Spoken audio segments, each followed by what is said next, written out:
Kufanya subira ni kitu muhimu sana katika maisha ya ndoa pamoja na nasaha. Ndugu zangu, Mtume sallallahu alayhi wasallam anasema la yafraku mu'minun mu'mina, muumini mwanamume hamchukii au asimchukie muumini mwanamke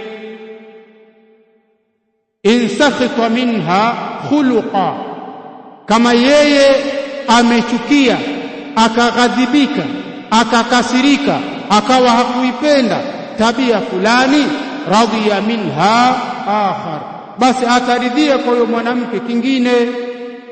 Kwa hiyo ndugu zangu, hususan vijana ambao mpo katika ndoa, mimi na wanasihi katika maisha ya ndoa, jambo la subira linatangulizwa. Si katika ndoa tu, subira ni muhimili katika dini ya Uislamu, kama Allah anaposema wama yulaqaha illa dhu hadhin adhim, watu wenye fungu kubwa, wenye bahati kubwa ndio wanaipata subira.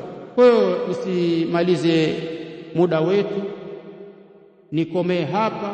Nimezunguka kwenye subira. Bwana harusi, unaoa mwanamke, wewe ndio unafahamu umri wake, wewe ndio unafahamu ni mkubwa au ni mdogo, lakini vyovyote atakavyokuwa, awe mkubwa bado walaisa dhakaru kal untha, awe ni mdogo, kumbuka walaisa dhakaru kal untha, kwa maana mipango yako uliyoipanga unaweza ukaiona kwamba inakwenda tofauti.